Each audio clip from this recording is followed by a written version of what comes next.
ब्रेनसेल city में आपका एक बार फिर से स्वागत है। यह वीडियो हम रुद्र कोचिंग क्लासेस के स्टूडेंट के लिए बना रहे हैं और ये जो प्रश्न है उसे पूछा है पंकज निगम ने। उनका प्रश्न है कि निम्न परिपथ में ए व बी के मध्य तुल्य प्रतिरोध ज्ञात कीजिए। देखिए पंकज, इस तरह के जो क्वेश्चन होते हैं उन्हें सॉल्व करने के दो ही तरीके होते हैं। पहला, या तो दिए गए प्रतिरोध श्रेणी क्रम में जुड़े होंगे या फिर समांतर क्रम में जुड़े होंगे। अब हमें ये देखना है कि कौन कौन से प्रतिरोध समांतर क्रम में जोड़े गए हैं और कौन से प्रतिरोध श्रेणी क्रम में जोड़े गए हैं। देखो, समांतर क्रम में यदि प्रतिरोध जोड़े गए होंगे तो उन प्रतिरोधों का पहला सिरा, यानी अगर आप एक प्रतिरोध R1 है और दूसरा प्रतिरोध R2 है और हमसे कहा जा रहा है कि उनको आप समांतर क्रम में जोड़िए, तो देखो ये R1 प्रतिरोध का पहला सिरा, R2 प्रतिरोध का पहला सिरा, ठीक, और ये R1 प्रतिरोध का दूसरा सिरा, ये R2 प्रतिरोध का दूसरा सिरा है। अब आपसे कहा जा रहा है कि आप इन्हें समांतर क्रम में जोड़िए। अब इसका पहला सिरा इसके पहले सिरे से जोड़ देते हैं, ठीक, तो हम सिंपली इसके पहले सिरे, ठीक है, तो अब इसके हम पहला सिरा, इसका पहला सिरा से हमने यहाँ इस पॉइंट से जोड़ दिया और इसे ए नाम दे दिया, और इसका दूसरा सिरा इसके दूसरे सिरे से जोड़ देते हैं, ठीक, और इसे बी नाम दे दिया। तो बस ये दोनों प्रतिरोध कैसे जुड़ गए? समांतर क्रम में जुड़ गए। और इनके बीच अगर तुल्य प्रतिरोध निकालने को कहा जाए तो आप तुल्य प्रतिरोध इस तरह से निकालेंगे, 1/R, ये R तुल्य प्रतिरोध को दिखाता है, 1/R1 प्लस 1/R2, ठीक है, कुल। अब देखो, अब अगर आपसे कहा जाए कि नहीं, अब आप इन प्रतिरोधों को श्रेणी क्रम में जोड़ो, तो श्रेणी क्रम में जोड़ने के लिए आप क्या करेंगे? पहले प्रतिरोध का दूसरा सिरा, इसको आप जोड़ेंगे दूसरे प्रतिरोध के पहले सिरे से। ये रहा दूसरा प्रतिरोध और ये रहा इसका पहला सिरा और ये हो गया इसका दूसरा सिरा। इस तरह से आप इनको श्रेणी क्रम में जोड़ सकते हैं। और श्रेणी क्रम में जुड़े प्रतिरोध का तुल्य प्रतिरोध होता है R equal to R1 plus R2, ठीक। तो किसी भी सर्किट का तुल्य प्रतिरोध निकालने के लिए हम इन्हीं दो फार्मूले का यूज करते हैं। अगर समांतर क्रम में जोड़े गए हैं तो इस फार्मूले का उपयोग करेंगे, श्रेणी क्रम में जोड़े गए हैं तो इस फार्मूले का यूज करेंगे। अब हम प्रश्न में देखते हैं कि हमारा प्रतिरोध कैसे जोड़ा गया है, ठीक है। अब देखो, अब हम अपने प्रश्न में देखते हैं कि कौन सा प्रतिरोध किस तरह से जोड़ा गया है। तो अगर आप, ठीक है, तो अगर आप इस पॉइंट पे ध्यान दे रहे हो और इस पॉइंट को देखो, तो इसका पहला सिरा, इसका पहला सिरा, इसका पहला सिरा, इसका और इसका पहला सिरा एक पॉइंट से जुड़ा हुआ है यहाँ से, यानी इन सबके पहले सिरे को सबके पहले सिरे से जोड़ा गया है और इनके दूसरे सिरे को दूसरे सिरे से जोड़ा गया है यहाँ से, है ना। यानी ये जो प्रतिरोध लगे हुए हैं यहाँ पे, ये कैसे जोड़े गए हैं? समांतर क्रम में जोड़े गए हैं।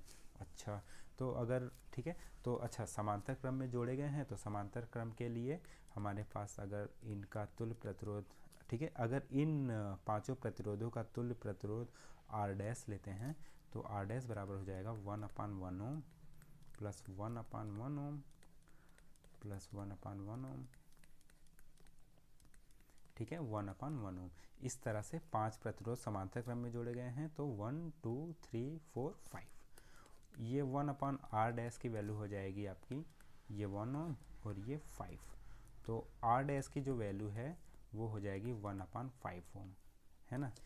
यानी अब ये, ठीक है, अब ये सर्किट जो है वो कुछ इस तरह से कन्वर्ट हो गया कि कैसे, ये टर्मिनल ए, ये एक प्रतिरोध लगा हुआ था 1 ओम का, और ये जो 5 समांतर क्रम में लगे हुए हैं उनको हटा के मैं एक प्रतिरोध लगा देता हूँ जिसकी वैल्यू है 1/5 ओम, ठीक है। ये इस प्रतिरोध को मैंने यहाँ पे जोड़ दिया और ये 1 ओम का प्रतिरोध लगा हुआ है और ये है पॉइंट बी, और इनके बीच एक नीचे प्रतिरोध लगा गया है 1 ओम का,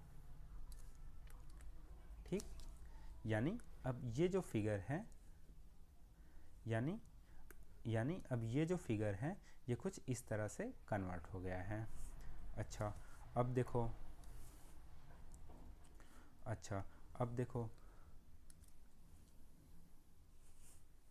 अब देखो इस सर्किट से देखे हमें ये पता लग रहा है कि ये 1 ओम, ये 1/5 ओम, ये 1 ओम कैसे जोड़े गए हैं, श्रेणी क्रम में। यानी अगर इनका तुल्य प्रतिरोध R" है तो ये 1 ओम प्लस 1/5 प्लस 1, ये कितने हो जाएंगे, 11/5 ओम। अच्छा, अब ये जो सर्किट है ये कुछ इस तरह से कन्वर्ट हो गया। ये टर्मिनल ए, ठीक है, ये हो गया 11/5। ये 11/5 कहाँ से आया, ये जो आप यहाँ पे 3 प्रतिरोध देख रहे हैं, मैंने इन 3 प्रतिरोध को देखा, ये श्रेणी क्रम में लगे हैं और इनके तुल्य प्रतिरोध की वैल्यू क्या है, ये है। ठीक,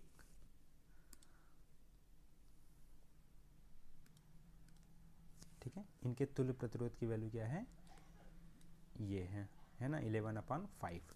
अच्छा, अब ये 1 ओम यहाँ पे ये बच रहा है और हम ये देख रहे हैं कि इसका पहला सिरा इनके तुल्य प्रतिरोध के पहले सिरे से जोड़ा गया है और इसका दूसरा सिरा इनके तुल्य प्रतिरोध के दूसरे सिरे से जोड़ा गया है। तो हम सेम उसी तरह से जोड़ देंगे ये 1 ओम। अब ये देख रहे हैं कि ये कैसे जोड़ा गया है, समांतर क्रम में जोड़ा गया है। तो समांतर क्रम में जोड़ा गया है तो अगर इनका तुल्य प्रतिरोध R है तो 1/11/5 ओम प्लस 1/1 ओम। ठीक है, ये आपका हो जाएगा 5/11 ओम प्लस 1 ओम। ठीक, और ये वैल्यू हो जाएगी आपकी 16/11 ओम। ठीक है, ये तो वैल्यू आ गई 1/R की। हमें तुल्य प्रतिरोध चाहिए, हमें R की वैल्यू चाहिए, तो R की वैल्यू ये रिवर्स हो जाएगी 11/16 ओम, है ना। इस तरह से आपका जो तुल्य प्रतिरोध होगा उस सर्किट का वो होगा 11/16 ओम। अच्छा, इसका मतलब क्या होता है ये हम देख लेते हैं एक बार इस तुल्य प्रतिरोध को निकालने का। इसका सिंपल सा मतलब ये है, या तो आप इतने सारे प्रतिरोध को इस तरह से जोड़िए, है ना, या फिर आप इनकी जगह एक प्रतिरोध जोड़िए। एक प्रतिरोध जोड़िए वो तुल्य प्रतिरोध, जैसे टर्मिनल ए और टर्मिनल बी के बीच में अगर आप कितना 11/16 ओम का एक प्रतिरोध लगाते हैं तो वो इस सर्किट के बराबर होता है। ठीक, यही आपसे पूछा जा रहा था। आई होप आपको यह क्वेश्चन समझ में आया होगा। मिलते हैं आपसे अगले प्रश्न में। धन्यवाद।